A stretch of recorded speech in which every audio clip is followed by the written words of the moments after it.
আসসালামু আলাইকুম। Lucky's daily কিচেনে আপনাদের সবাইকে স্বাগতম আজকের এই ভিডিওটি দেখার জন্য। অনেক দিন ধরে বিভিন্ন কারণে আসলে কোনো ভিডিও আপলোড করা হয়নি। ইনশাল্লাহ এখন থেকে রেগুলার ভিডিও আপলোড করব।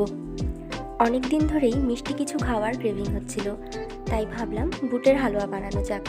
এত সুন্দর, আকর্ষণীয়, লোভনীয় একটা মিষ্টি জাতীয় খাবার বানাবো আর আপনাদের সাথে শেয়ার করব না, তা তো হয় না। চলুন আর দেরি না করে রেসিপিটি শুরু করা যাক। এখানে আমি 1 কেজি পরিমাণ বুটের ডাল পানি দিয়ে 3 ঘন্টার মতো ভিজিয়ে রেখেছিলাম। এরপর পরিষ্কার পানি দিয়ে ভালোভাবে ধুয়ে নিয়েছি। আপনারা চাইলে ডালগুলোকে সারা রাত ভিজিয়ে রাখতে পারেন। আমি সময় স্বল্পতার কারণে মাত্র 3 ঘন্টায় ভিজিয়ে রেখেছি। আস্ত ছোলার যে বুটের ডালটা পাওয়া যায় সেটা ব্যবহার করলে হালুয়াটার টেস্ট একটু বেশি আসে। এখন ডালগুলোর মধ্যে পর্যাপ্ত পরিমাণ পানি এবং 1 চামচ হলুদ দিয়ে আমরা এগুলোকে সিদ্ধ করতে দেব। যেহেতু ডালগুলোকে আগেই 3 ঘন্টার মতো ভিজিয়ে রেখেছিলাম, এজন্য এটা সেদ্ধ হতে বেশি টাইম লাগবে না। এই তো অল্প কিছুক্ষণের মধ্যেই আমাদের ডালগুলো সেদ্ধ হয়ে গেছে। সেদ্ধ হবার পর একটা বড় পাত্রের মধ্যে ঢেলে ডালগুলোকে কিছুক্ষণ ঠান্ডা হওয়ার জন্য আমরা রেখে দেব। ঠান্ডা হবার পরে ডালগুলোকে আমরা পাটার সাহায্যে ভালো করে বেটে নেব। এই ক্ষেত্রে আপনারা ব্লেন্ডারেও ব্লেন্ড করে নিতে পারেন, তবে আমার কাছে মনে হয় ব্লেন্ডারে ব্লেন্ড করলে ব্লেন্ডটা ভালো হয় না। হালুয়ার জন্য যে মিহি টেক্সচারটা দরকার সেটা আসলে ব্লেন্ডারে ব্লেন্ড করলে পাওয়া যায় না। তাই আমার ব্যক্তিগত ধারণা পাটায় বেটে নেওয়াটাই ভালো। কাজটা একটু কষ্টের হলেও রেজাল্টটা কিন্তু খুবই ভালো পাওয়া যায়। সেদ্ধ হবার সময়ে ডালগুলো সমস্ত পানি টেনে নিয়েছে। এক্ষেত্রে আপনারা যদি ব্লেন্ডারে ব্লেন্ড করতে চান তবে সামান্য গরুর দুধ দিয়ে এটাকে ব্লেন্ড করতে পারেন। ডালগুলো বাটা হয়ে গেলে এখানে একটা কড়াইয়ের মধ্যে আমি পরিমাণ মতো তেল দিয়ে নেব এবং তেলটাকে কিছুক্ষণ গরম করে নেব। তেলটা গরম হয়ে গেলে এখানে আমি কিছু গরম মশলা যেমন দালচিনি, কয়েকটা সাদা এলাচ এবং তেজপাতা দিয়ে কিছুক্ষণ নাড়াচাড়া করব। এরপর বেটে রাখা ডালগুলোকে আমরা এটার মধ্যে দিয়ে দেব।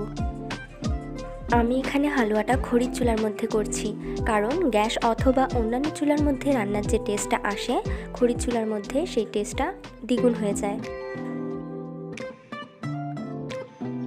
এখানে ডালগুলোকে অনবরত নাড়াচাড়া করতে হবে যাতে করে নিচে লেগে না যায়।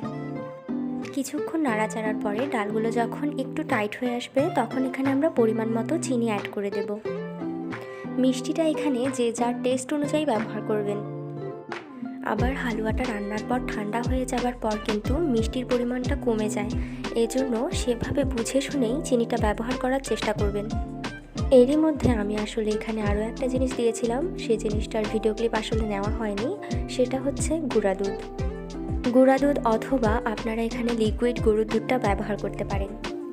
এই পাউডার দুধ অথবা লিকুইড গরুর দুধটা ব্যবহার করার ফলে হালুয়ার টেস্টটা একটু অন্যরকম আসে। হালুয়াটা যখন এরকম টাইট হয়ে আসবে তখন এর মধ্যে আমরা পরিমাণ মতো ঘি অ্যাড করে দেব। এই ঘিটা ব্যবহার করার জন্য হালুয়ার মধ্যে থেকে খুব সুন্দর একটা ঘ্রাণ আসে, তার সাথে হালুয়ার টেস্টটাও খুব সুস্বাদু হয়।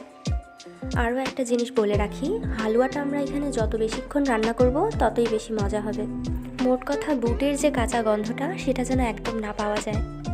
আমার হালুয়াটা এখানে হয়েই গেছে, তবে নামানোর আগে আমি এখানে আরও একবার ঘি ব্যবহার করছি এবং হালকা আঁচে সামান্য কিছুক্ষণ নাড়াচাড়া করব এটাকে।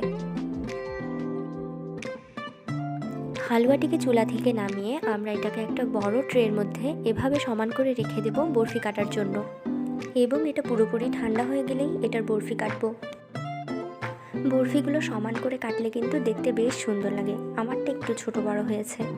যাই হোক, ভিডিওটি ভালো লেগে থাকলে অবশ্যই ভিডিওটিতে একটি লাইক, কমেন্ট এবং আমাদের চ্যানেলটি সাবস্ক্রাইব করে পাশে থাকবেন আরও এরকম রান্নার ভিডিওগুলো দেখার জন্য। সাথেই রান্নার ছোটোখাটো অনেক টিপসই আপনাদের সাথে শেয়ার করব।